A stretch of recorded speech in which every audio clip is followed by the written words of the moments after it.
So hello everyone. So thumbnail చూడంగానే మీ అందరికి ఒక ఐడియా అయితే వచ్చేసిందని అనుకుంటున్నాను. అది ఏంటంటే బీటెక్ ఆటోనమస్ కాలేజెస్లో పేపర్ కరెక్షన్ ఎలా చేస్తారు, is it similar to JNTUH or autonomous ఏమైనా సపరేట్ ఉంటుందా అని ఫుల్ క్లారిటీ ఇవ్వడానికి ఈ వీడియో మీ కోసం చేస్తున్నాను. సో డెఫినెట్గా మీ అందరికీ హెల్ప్ అవుతుందని అనుకుంటున్నాను. సో బీటెక్ ఆటోనమస్ కాలేజెస్లో ఏ కాలేజ్లో అయినా అఫిలియేటెడ్ ఆర్ ఆటోనమస్ కాలేజెస్లో ఎగ్జామినేషన్ బ్రాంచ్ అనేది ఒకటి ఉంటుంది. ఆ ఎగ్జామినేషన్ బ్రాంచ్కి ఒక controller of examinations, so he is the head of the examination branch అనమాట. ఈ ఎగ్జామినేషన్ బ్రాంచ్ కంట్రోలర్కి జేఎన్టీయూ యూనివర్సిటీ నుంచి ఒక లిస్ట్ ఆఫ్ కాలేజెస్ అయితే వాళ్ళకి పంపించడం జరుగుతుంది for paper setting as well as paper correcting and external ల్యాబ్స్కి రావడానికి. సో ఆ ఉన్న లిస్ట్ ఆఫ్ కాలేజెస్లో నియర్ బై కాలేజెస్కి వీళ్ళు క్వశ్చన్ పేపర్ సెట్టింగ్కి ఆర్ వీళ్ళకి తెలిసిన కాలేజెస్లో ఎవరైనా ఫ్యాకల్టీ ఉంటే కూడా అలా చేసే ఛాన్సెస్ ఉంటుంది. సో ఆ పేపర్ సెట్టర్ ఎలా చేస్తారంటే కరెక్షన్ కానీ ఆర్ సెట్టింగ్ అని. పేపర్ సెట్టింగ్ విషయానికి వచ్చేస్తే మన దగ్గర ఉన్న సిలబస్ కాపీ, మన regulation R19, R20, R18, R16, so what ever it might be, ఆ ఉన్న రెగ్యులేషన్ సిలబస్ కాపీని బట్టి ఆ సిలబస్లో ఉన్న టాపిక్స్ని బట్టి ఓన్గా ఫ్రేమ్ చేయొచ్చు, లేదా ప్రీవియస్ ఇయర్ క్వశ్చన్ పేపర్స్ నుంచి కూడా ఫ్రేమ్ చేసే ఛాన్సెస్ అయితే చాలా ఉంటాయి.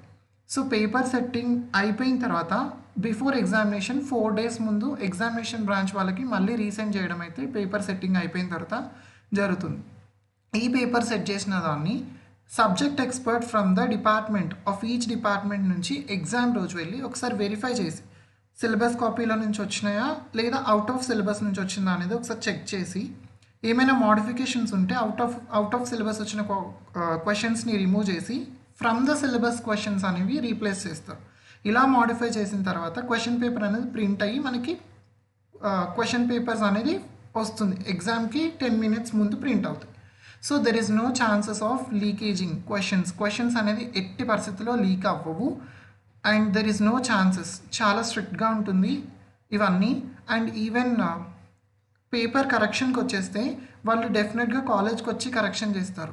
అది అవుట్ ఆఫ్ కాలేజ్ నుంచి వచ్చి చేస్తారు. అండ్ ప్రతి ఒక్కరికి ఒక డైలమా ఉంటుంది దట్ ఆటోనమస్ కాలేజెస్ అనగానే మన ఫ్యాకల్టీయే మన పేపర్స్ని కరెక్షన్ చేస్తారు అనేసి. మీ పేపర్స్ని మీ ఫ్యాకల్టీ ఎవరు కరెక్షన్ చేయరు. వాళ్ళకు ఒక లిస్ట్ ఆఫ్ కాలేజెస్ ఉంటుంది. ఆ లిస్ట్ ఆఫ్ కాలేజెస్ నుంచి వచ్చి మాత్రమే మీ పేపర్స్ని ఎవాల్యుయేట్ చేసి వాళ్ళకి సబ్మిట్ చేసి వెళ్తారు. ఆ ఎవాల్యుయేట్ చేసిన పేపర్స్ని డాక్యుమెంటేషన్ ఆర్ డేటా ఎంట్రీ చేసి అందరి పేపర్స్ని డేటా ఎంట్రీ చేసిన తర్వాత జేఎన్టీయూ ఎక్స్పర్ట్స్కి, జేఎన్టీయూ మెంబర్స్కి, యూనివర్సిటీకి ఫార్వర్డ్ అవుతుంది. అక్కడి నుంచి ఒక స్పెషల్ వెరిఫికేషన్ టీం వచ్చి అన్ని పేపర్స్ని ర్యాండమ్గా వెరిఫై చేస్తారు. లైక్ ఒక 60 రోల్ నెంబర్స్ ఉన్నాయంటే ర్యాండమ్గా 45th పేపర్ ఆర్ వాళ్ళకి అప్పుడు ఏదైతే నెంబర్ చెక్ చేయాలనిపిస్తుందో ర్యాండమ్గా చెక్ చేసి if it is in proper correction ప్రాపర్గా ఉంటే ఇట్స్ ఓకే, వాళ్ళు అప్రూవ్ చేస్తారు. లేదు అంటే మళ్ళీ వాళ్ళు రీకరెక్షన్ చేయాలి. అండ్ ఆటోనమస్ కాలేజెస్లో డెఫినెట్గా చాలా పారామీటర్స్ ఫాలో అయ్యి చాలా పర్టికులర్గా ఎవాల్యుయేట్ చేస్తారు. రాయకుండా పాస్ చేయరు అండ్ అట్లా అని చెప్పి రాసిన వాళ్ళని ఫెయిల్ చేయరు. వాళ్ళు డెఫినెట్గా ప్రాపర్గా వెరిఫై చేస్తారు. అండ్ ఛాన్సెస్ ఆఫ్ ఫెయిల్యూర్ అనేది చాలా తక్కువ ఉంటుంది.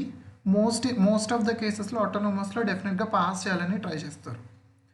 సో ఇలా ఈ ప్రాసెస్ మన రిజల్ట్స్ రిలీజ్ చేసే ముందు ఇంత ప్రాసెస్ అయితే జరుగుతుంది ఆటోనమస్ కాలేజెస్లో.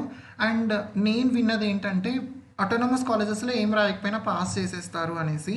అండ్ బ్రోకర్స్ ద్వారా నమ్మేసి మీ పేపర్స్ ఎక్కడ కరెక్షన్ అవుతున్నాయో ఎవ్వరికీ తెలీదు. It is very confidential and it is highly they will maintain high secrecy in this matter. So ఎవరిని బ్రోకర్స్ని నమ్మి మీరు మనీ వాళ్ళకి ఇచ్చేసి మీరు మోసపోవద్దు.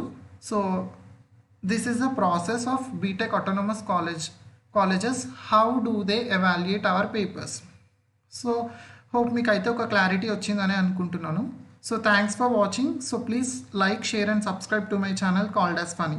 Thank you.